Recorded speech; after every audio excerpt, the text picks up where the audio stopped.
left. In December, we're focusing on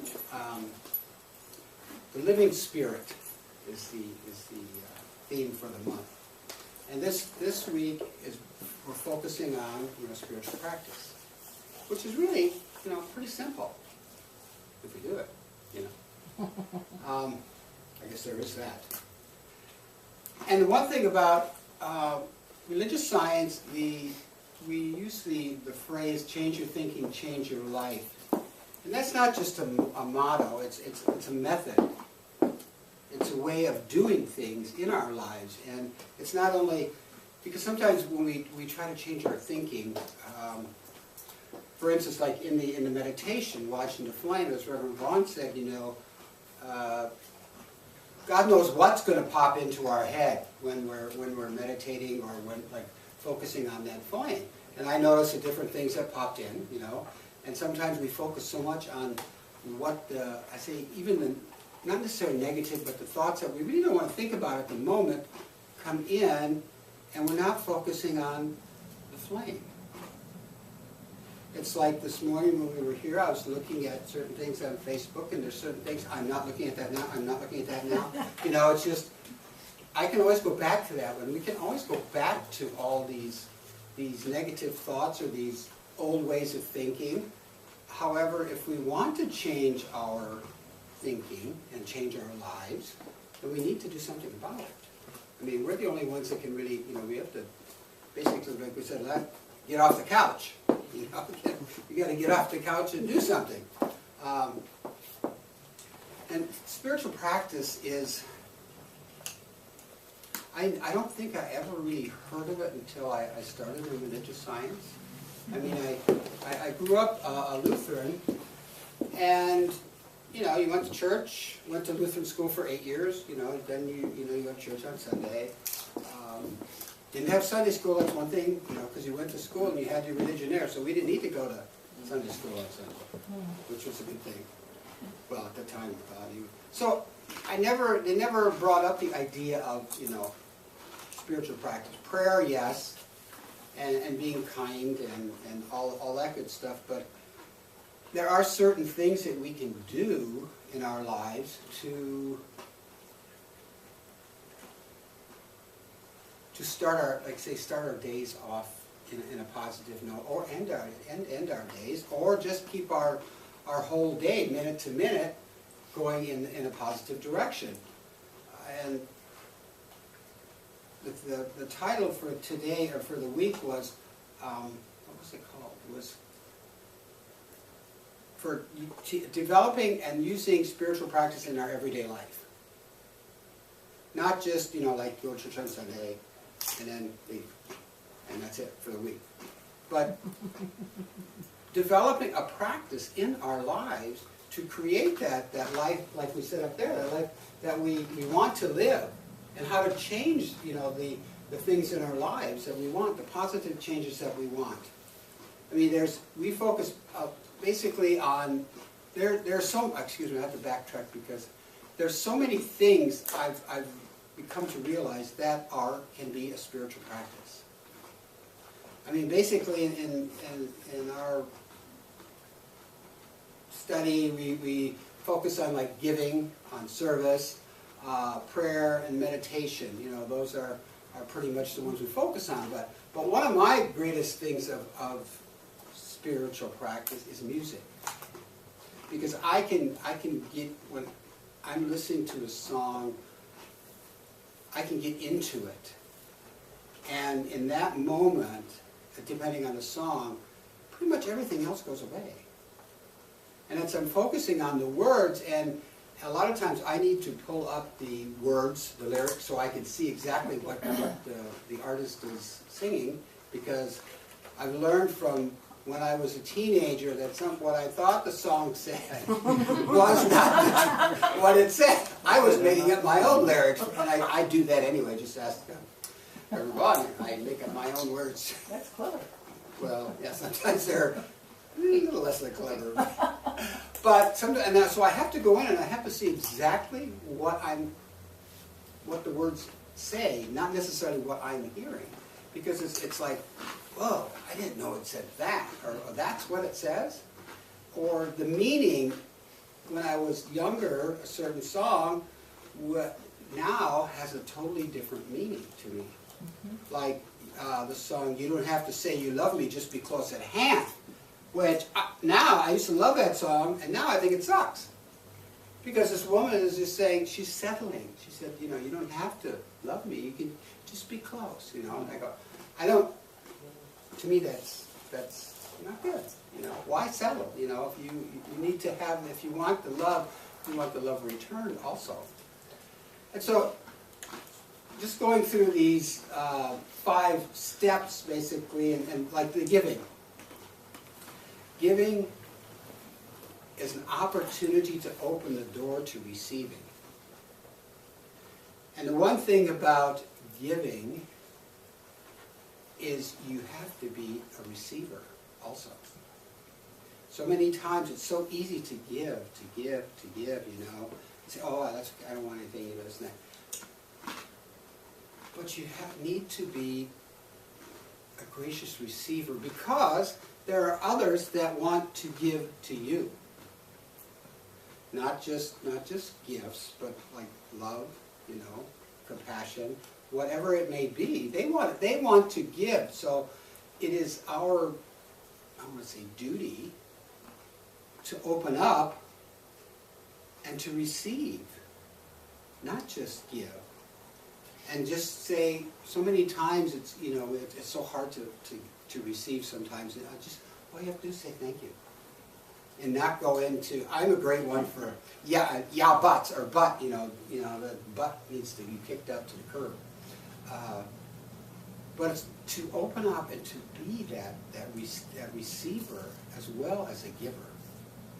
Look, I mean, for example, right this time of the year, you look at Scrooge. He was not a giver. Definitely not a giver. But look what happened, you know, through the events in his life that he was basically showing. He ended up, and look how it changed him in that movie. I mean, it totally transformed him from a grumpy old man to a joyous person, a joyous individual. So the idea of giving and receiving, it's like this.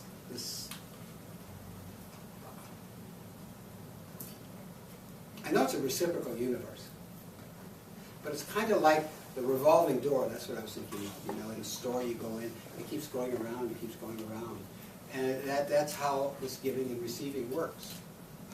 I mean, and we focus on a lot of times giving of, you know, your time, talent, and tithe. Some people have more of one than the other. We all have talent. I mean, we doubt that we have talent, that we can't create.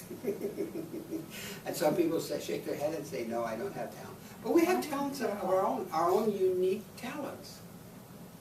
And a lot of times we deny them.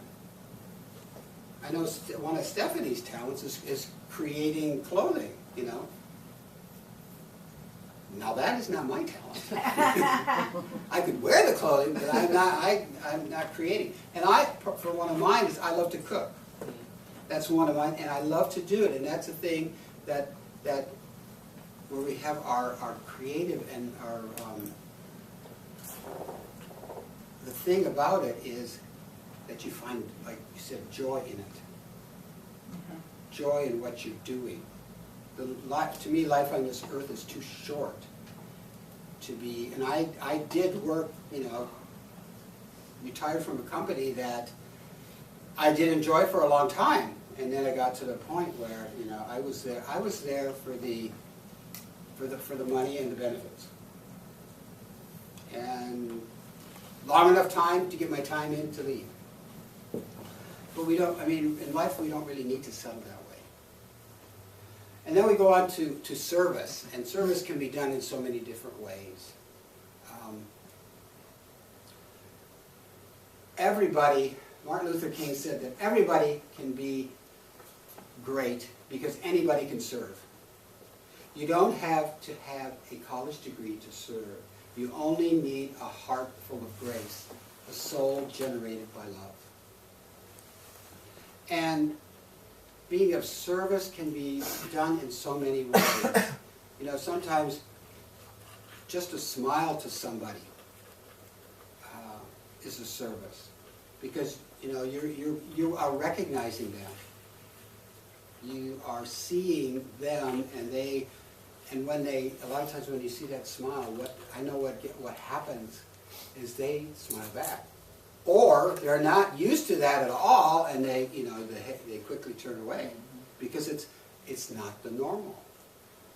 So if we could take and change that, because you're giving that smile or a kind word or whatever it is, it means a lot. And in this day, we need to smile at each other more. We need to care for each other more. And service can be anything like going to the food bank and assisting there, or what you do with the homeless people. Whatever we can get out of ourselves and assist others in doing, and lifting them up just a little bit. And like we have service here, so bring the food. You've donated for different things that we've done, like for the foster kids. That's both giving and, to me, a service, because you're going out and doing something for someone else. And the science of mind is both rich and practical as an approach to living freely, to living fully and authentically.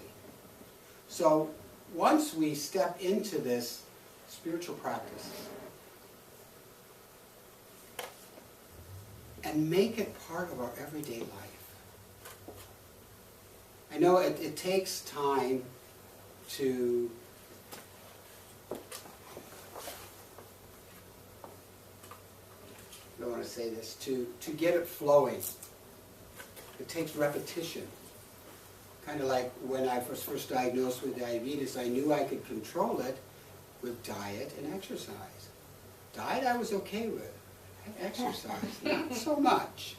You know, and so then after I had my heart event, I started the exercise, and I no longer had to take, medication for my diabetes, and I had an incentive to do the exercise. Sometimes we need a major thing in our life to kick our butt, or to get us up and moving and doing something. And for me, that was it.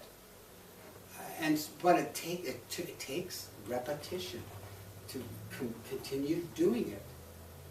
Just like say meditation. If you meditate every day, some days you say, I don't want to, but then you might want to do it to keep the flow and see how your life is changing.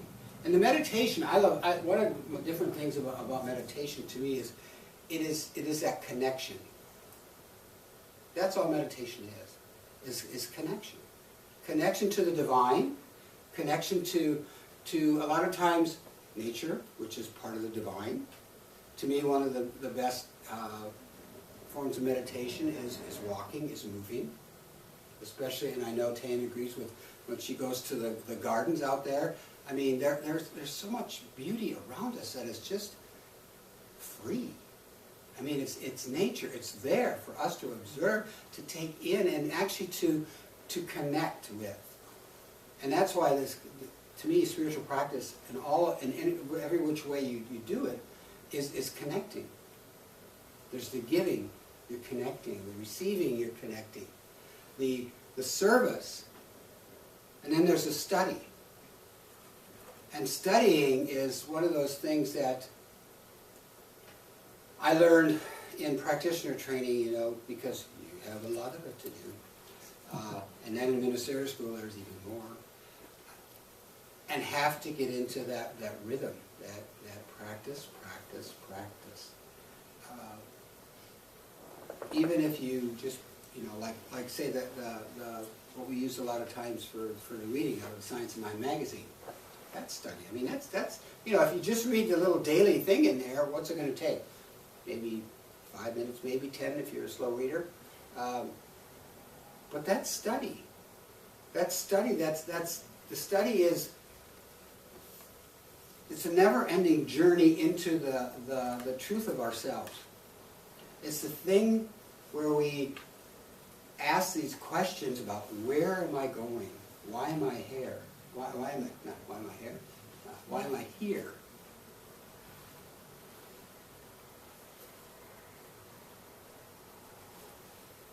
And it is a different way to explore our conscious way of being.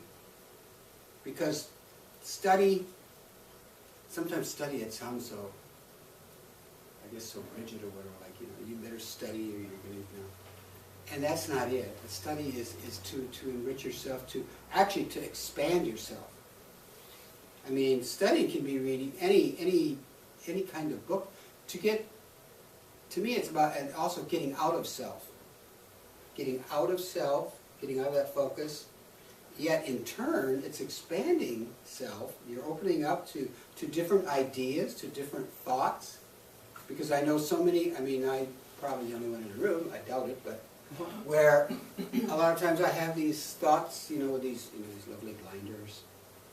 Sometimes I think people should have these like horses, you know, because we walk through life that way a lot. I know I do, and I have my mindset. This is the way it's got to be, or this is what I believe about this, and so if I believe that's, you know, that's the gospel truth. Which, and then I go and if I open myself up and I listen to another person's point of view, or listen to just to something else, and that can trigger and go, oh, I never looked at it that way. I never thought about it like that. It doesn't mean that we have to agree with them, but we've opened up our minds to say, oh, there is a different way. There is another way to make that soup, for instance.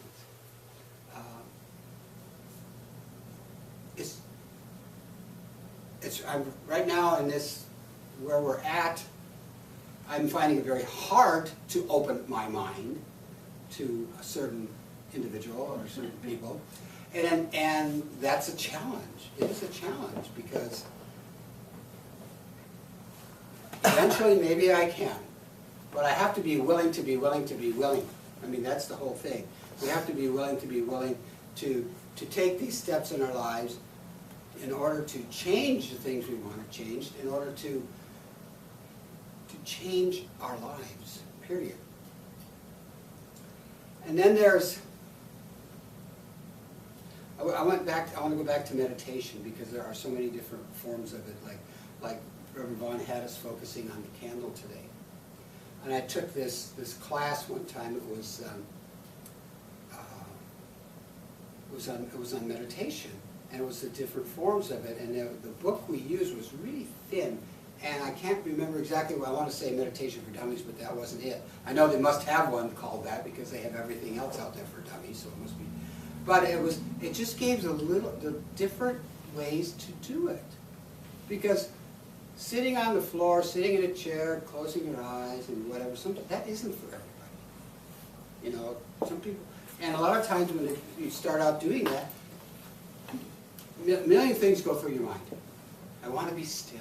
Look at that, go away. And the more you focus on it, the more it's going to be there. So there's, like I said, the walking meditation, there's like the meditation focusing on the flame. If you watch that flame, it danced. You know, it really went kind of crazy for a minute there, a couple times, and then it simmered down. You know, that's kind of like we are. We kind of get a little crazy sometimes, and then we simmer down. And then there's the contemplation, taking something that we want to focus on, and think about it and see what comes. That's one I like because I don't always know. I know in some ways what I want, but I can't express it. I don't know how to express it. Sometimes I don't have the the greatest way of expressing things. So I have to, that's why I have to, sometimes when I want to proceed on say a journey or a project or something, I have to get it straight in my head before the words can come out, because sometimes when they come out they don't make any sense, and I will start saying something and what? You know, and it's like, okay, I need to focus on it. And then just like in meditation, sometimes things have come up, and what you can do if it's really confusing, or you just ask for more information. Because we have so many answers within ourselves. You just have to listen. And that's what meditation does. That's that connection, not only to the divine, but to the divine within. Listening to our heart's desire, and throwing away these naysaying thoughts, the things that they say that we can't do. Because you can do anything. We can do anything if we put our minds to it. And that is one of our greatest assets is our mind. And one of the other spiritual practice that we focus highly on is prayer, which is the 5-step treatment that we use. And it's starting off with, I know everybody knows this, but with recognition. Recognizing the divine. Recognizing one spirit, and that spirit is all there is. And then we move into unification, which we believe, we state, we affirm that God is it, like God is love, and that we are that love that God is. Sometimes it's hard for us to believe that, but we are that love when unified with the divine. And sometimes in the treatment, when you do the recognition and the unification, sometimes the prayer's done. Because you get so knowing, so binding within you that you know that you and God are one. That's all you need. And sometimes in some senses, that is all we need. To realize and to accept that we are one with the divine. That we are an expression of the divine. Because so many times we are our own worst critics. We're our own worst, where we judge ourselves so harshly sometimes. And so if I judge myself so harshly, and I criticize myself all the time, then how can I actually be, part of that divine? But we're human also. And that's one of our human little idiosyncrasies, I think, is that we need to accept and know and take that in and know that we are at one with the divine. And then the realization, the affirming statements, like what we desire in our lives.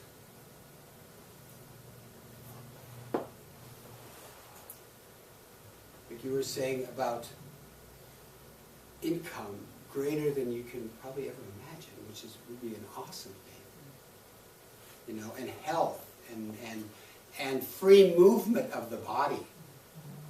All these different things. Whatever we are wanting, we declare in this third step, as if it is already done. Because what we are seeking, is seeking us. It is there. And sometimes we don't believe that we deserve that, or that there's enough to go around. So when we're stating in an affirmative way that this is mine now, that's a powerful thing. And then we move into one of my favorite steps, which is Thanksgiving. Being grateful. Because I look around, and sometimes I'm not very grateful sometimes. I have a lot of, I want to say things, but things I'm speaking of not just necessarily material things. Like in the song, listen to things more than to beings. Listen to the wind, listen to the water, listen to the birds. I mean, the birds, I mean, just, you know, go out and listen to them, and I say they're happy. You know, if you listen to them, and like we have a bunch of hummingbirds, and watching them just flit around is like, you know, it's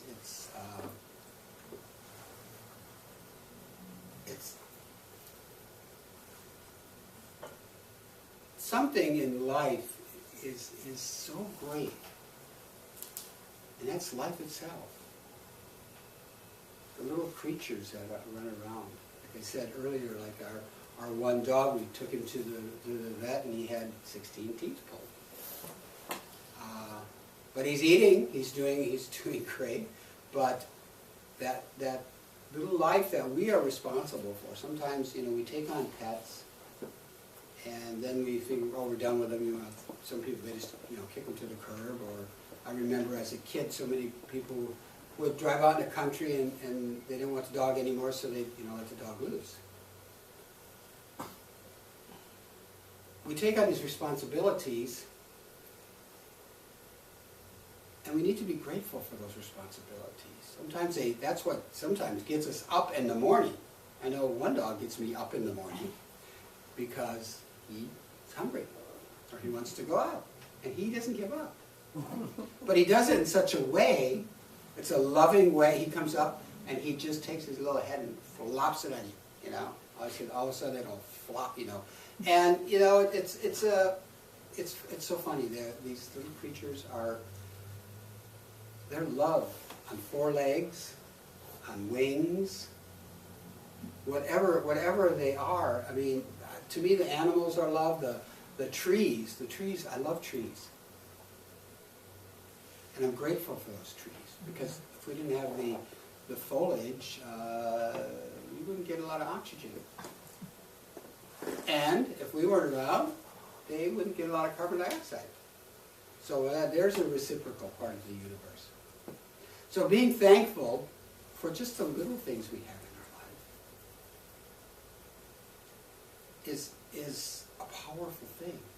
Because sometimes, that's the first thing I learned in practitioner studies is the instructor said, when you get up to do talk, prayer, you know, benediction, or an opening, if you're nervous, you just kind of center yourself with gratitude. You start with gratitude. And that is a great way to start your day off also, with gratitude. Being grateful I woke up, for that matter. And being grateful I can, you know, I have a roof over my head, I have food I can eat. I have love in my life in many different ways. So being thankful is a key element, and that is the fourth. And then the releasing and letting it go, knowing that there's something greater that sets us in motion. But be willing to let it go. Because in the prayer, when we want something, we desire something, there's always a good thing, or one of the things that we say is, and I don't say we, but I like to say too, is this or something better. Because we don't always know, we think we know what's best for us, or what we really want, but then we limit ourselves by saying, oh, I just want $100. When in essence, you know, you could have $1,000.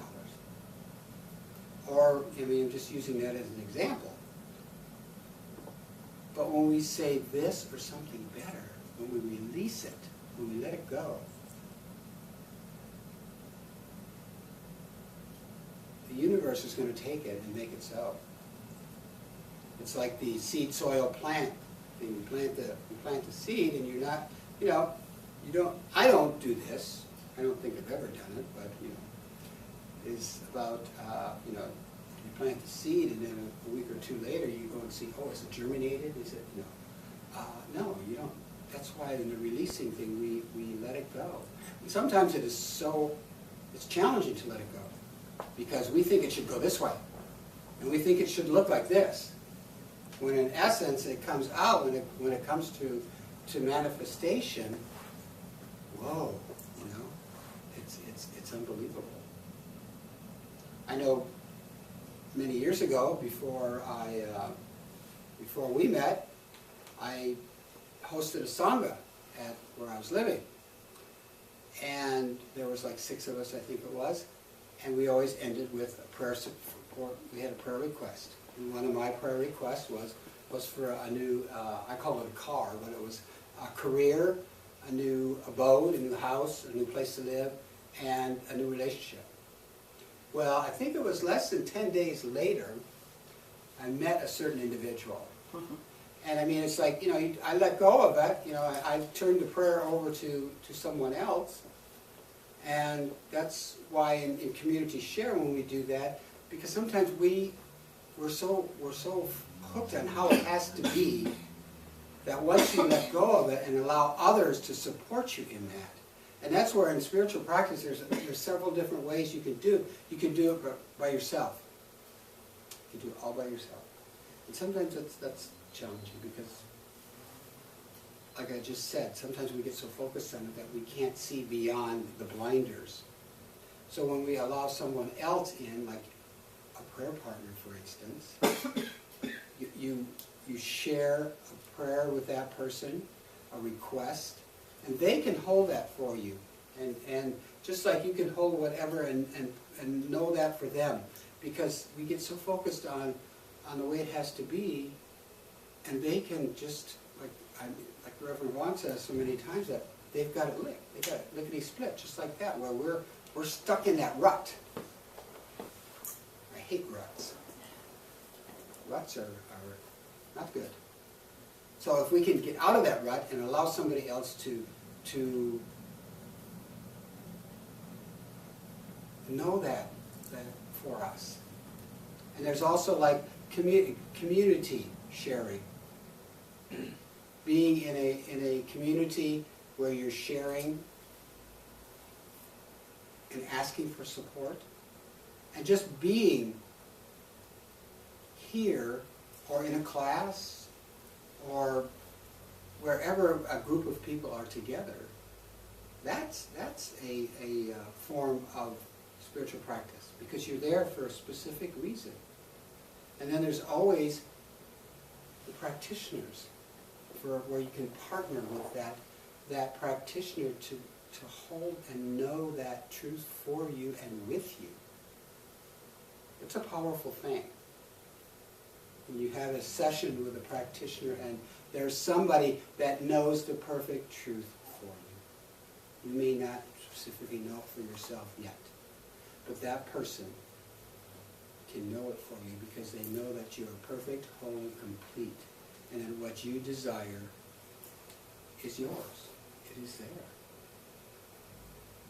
So there's, the idea of creating this spiritual practice in our lives is to allow our lives to go smoother, easier, and for us to create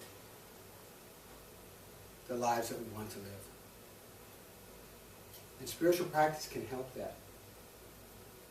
Meditation, study, prayer, the giving, and whatever else you may find that feeds your spirit. Like I said, music, for me, is one. Maybe films, because a lot of films, there's a lot of metaphysical stuff that comes out of these films. There's a lot of stuff that we can,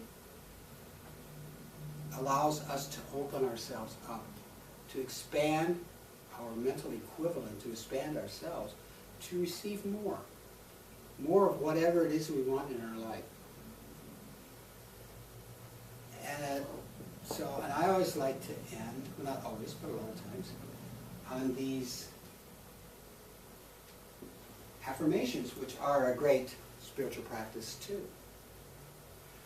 And the one for this week is, I have some little ones if you'd like, but I thought big print is always good. Because I can see the big print. I need the big print. So if you would join me, we'll say like 3 times. And blessings abound through spiritual practices that enliven, empower, and inspire me. Blessings abound through spiritual practices that enliven, empower, and inspire me. Blessings abound through spiritual practices that enliven, empower, and inspire me. And so it is.